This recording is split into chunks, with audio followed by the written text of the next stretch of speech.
waa ii sheegay isjuugaan maasha allah tabaaraka allah ku darso cabaar بسم الله. السلام عليكم ورحمة الله وبركاته. سوداوادا وولاشينا سميرة بيوتي and DIY. waxaan rajeynaa inaa ii wada fiicantiin dhammaantiina meel kasta dunida ka joogtaan nawadii caafimaadii farxad biidnillahi alkariim ilaahayna wada ammaansado meel kastaan dunida ka joogno aamiin yaa rab. soo dhawaada fadlan haddaa maanta channelkan ku cusubtaan isu booqanaysid kuugu horeyso waxaan ku leeyahay soo dhawaab waji furan qalbi furan gacmo furan kusoo dhawaab. channelku waa channelkaaga, subscribe noo saar, gambaleel ka furo, like-na hala badiyo, like badan noo saara insha allah. gabdhahan sida ujeedin maasha allah cunto tartanka oo waxay wataan oo lagu cazumay channelkeyga walaashiina Zahra. cunto qurux badan oo healthy oo caafimaad oo indhaha u roon oo dhanaga u roon ee noo soo saartay maasha allah channelka ee noo soo gelisay. gabadhan waxaan rabaa insha allah inaa dhammaantiin asxaabteeda oo ka caawisiin, asxaabteeda qaaliga aan jeclahay. gabadhan Zahra inaa caawisiin, subscribe loo saara, like, comment qurux badan inaa channelkeeda u saartiin. Zahra maanta waxay kasoo qayb gashay cunto kariska waaye. Zahra gluten free ala dhahaa channelka YouTube-keeda. Zahra gluten free ku gala insha allah ee like iyo subscribe iyo comment iyo share insha allah wada saara. sida ujeedin cunto qurux badan ee noo soo dhigtay. cuntadaana sida u karinayso insha allah iyadaan la qaybsanayso wayna tusaysaa one by one markay karinayso bariiska iyo maraqa iyo dhanaanka iyo wixii dhan oo arkaysa waa ujeedin hadda iyadaan ni wada sheegayso habkay u karisay iyo sidii qaabkay cuntadeeda u subsato. maasha allah dhammaantiin waxaan leeyahay soo wada dhawaada. asxaabteeda qaaliga oo soo laabanaya asxaabteeda adikana waa kas maasha allah aad iyo aad u mahadsantiin sidii quruxda badan oo wanaagsan oo ila socotaan. gabadhan insha allah caawiyo hala soo qabto, gabadhan hala kaalmeeyo insha allah, garabka laga soo qabto inaa lis caawista fiican. adduunkan waa waqti yar, waxaa fiican inaa la isku sadaqaysto oo walaaltinimada maaragtay la xaqiijiyo. waa kana cunto qurux badan ee noo wadaa basashiya shiishe waxyaalo kale oo macmacaan ee suubisay. waa kas insha allah dhammaantiin waxaan leeyahay Zahra ani tusaysa Zahra gluten free waxayna la qaybsanaysaa cuntada habkay u suubisay insha allah ee wada tusaysaa. filinkana daawada insha allah bilawgiisa ila dhamaadkiisa wayna qaybsanay insha allah idani la qaybsanayso habkay u wada karsato cuntadeeda insha allah. soo dhawaadaan leeyahay dhammaantiina. waa kaas waa walaashiina way hala soo dhaweey Zahra gluten free cunto oo caadi ahayn ani wadaa maasha allah oo aad iyo aad u fiican. hala soo dhaweeyo hala soo dhaweeyo hala soo dhaweeyo insha allah. subscribe ka loo saaro, channelkeeda loo kala kiciyo insha allah. saasaan leeyahay asxaabteeda qaaliga aan jeclahay aad u mahadsantiin dhammaantiin. haddan idaan idin tusay soo dhawaada.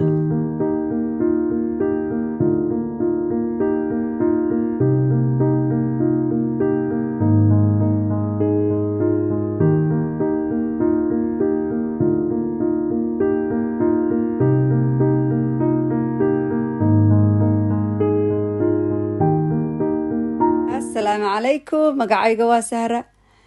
maanta halkan waxaan salaan qaali ah uga soo gudbinayaa Samira's Beauty and DIY oo nagu casuntay channelkeeda inaan ku soo bandhigno cunto dhaqameedkii dalkeena. maasha allah wax fiican ayaad bilowday baan leeyahay Samira, hore u soco maasha allah. muhiimadda aad ka leedahayna ay tahay in gabdhaha walaalaha ah oo YouTube-ka haysta yaryar in ay dadkaagu bartaan. maasha allah waxaan ku leeyahay walaal qaaliyaa tahay, jasaakallahu khayran. waxaan salaantan mid lamida usoo gudbinayaa asxaabta Samira's Beauty and DIY oo ah asxaab aad ugu qaali ah maasha allah. mar kastana dhiirigeliya, comment fiicanna usoo qora. waxaan rajeynayaa inaad annagana nagu soo biiri doontaan insha allah asxaabay. marka maanta maxaan rabaa asxaabta abaya Samira's Beauty and DIY inaan la share gareeyo. waxaan rabaa inaan la share gareeyo cunto iska simple ah laakiin aad noogu qaali ah oo dalkeena mar kasta la isticmaalo. sab haday tahay, caadi haday tahay, waa bariis iyo hilib. marka waxaan rajeynayaa bariis iyo hilibkan waa bariis iyo hilib isku karis iyo kala karis labadaba. marka waa bariis aad u macaan inaad ka heli doontaan baan rajeynayaa oo aad indhaha kaga bogan doontaan because idinkaan idiin soo niyeystay asxaabay Samiri iyo asxaabteedan u soo niyeystay ana waxaan idin leeyahay welcome to my channel as well oo ah gluten free-ga igu imaada asxaabay gluten free-ga igu imaada marka haddana waxaan rabaa inaan idin tuso wax kasta oo qudaar ah oo aan isticmaalay mid kasta process gaar ah baan mariyay halkani waa koostadii ama spinachkii waaweynaa waa carrot basal 4 xabo ilaa 5 xabo oo waaweyn anaa idin tusoona hadhowsaan u sameeyey yaanyadii freshka ahayd fiin tomato aad bay u macaan tahay baradho 2 xabo oo waaweyn kabsar caleen ginger oo freezerka ku jira oo cube ah waa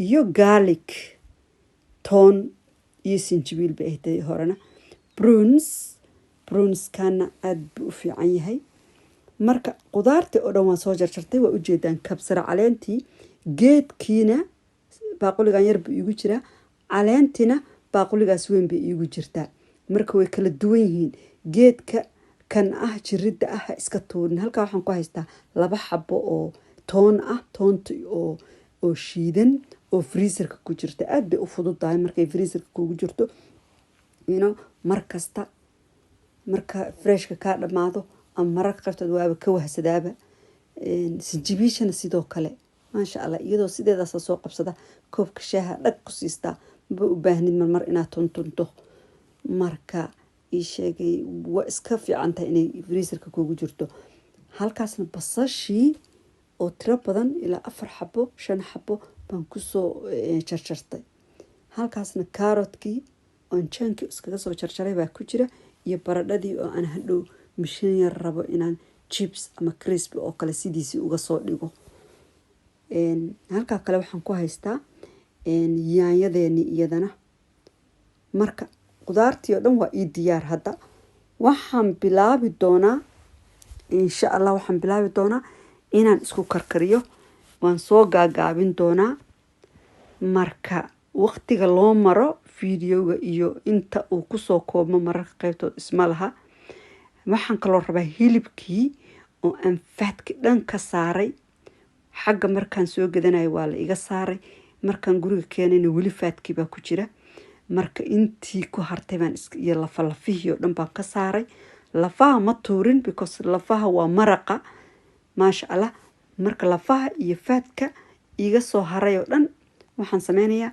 bariiskan ku dhex karsanayaa maraq baan ka dhiganayaa marka digsi baan ku riday waan iska daboolaha iska karto faad hadduu leeyahay badan faad ka qaada isaga iskaga qaad bariiska inuu kaa dhex galo ma fiicna just maraqa u baahan tahay tastiga leh faadka waa greasy aan ma ku fiicnana marka hadda basashii iyo waxaan isku dalacday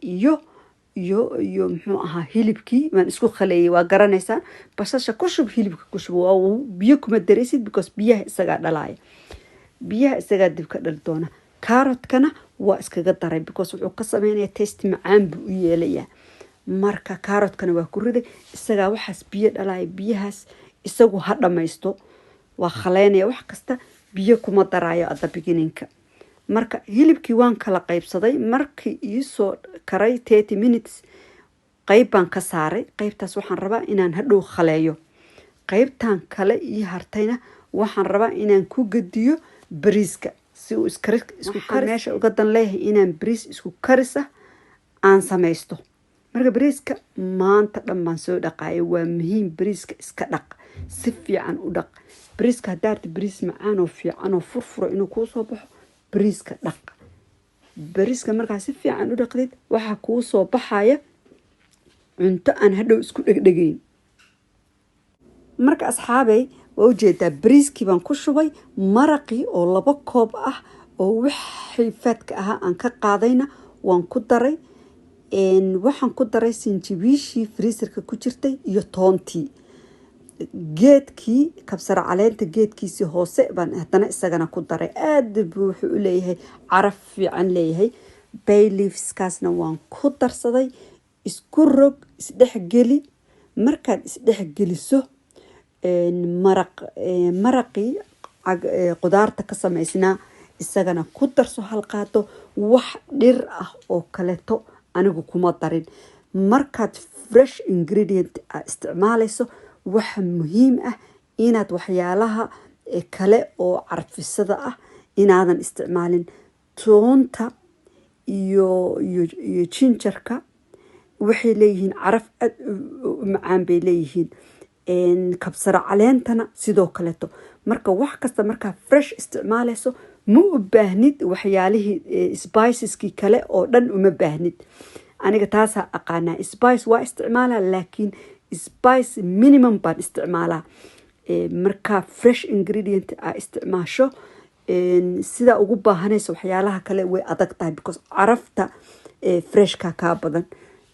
aluminium foil baan ku daboolay. 6 minutes buu u baahan yahay bariiskan. 6 minutes. marka waa ujeedaa isla markiiba 6 minutes bariiskii waxaa moodaa inuu weli adag yahay. is fine. waa rogayaa. markaan rogo digsiga aan isticmaalayana kuma dhego. ovenka xataa waa lagu gelin karaa. waxaan basican u isticmaalay maanta in qof kasta oo meel kasta haddaad joogto inaad samaysan karto cunno adiga oo aan oven isticmaalin. kabsar caleenta tii caleenta ahayd baan ku darsaday. waxaan kaloo ku darsaday sabiib. waa taqaanaa cunadeena sabiib lagama waayo. sabiibta aad bay u macaan tahay maasha allah. marka sabiibtina waan ku darsaday. das dabka dami ka qaad. taasee bariiskii wuu karay. waa 6 minutes. inta u dhiman bariiskaasi 75% wuu bislaaday. inta u dhiman huurkaasuu ku bislaanaya.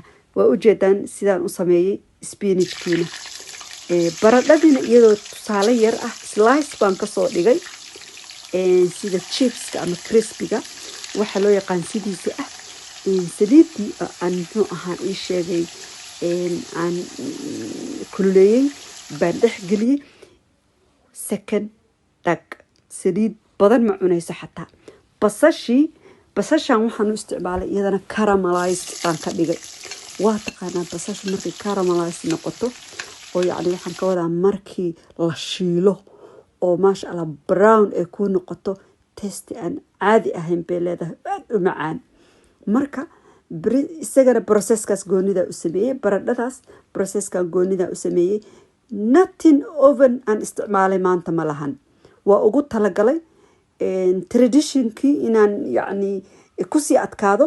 waxaan hadda digsi ku shubtay maraqii intii ii hartay stewgii intii ii hartay baan waxaan ku shubtay digsigaa yar.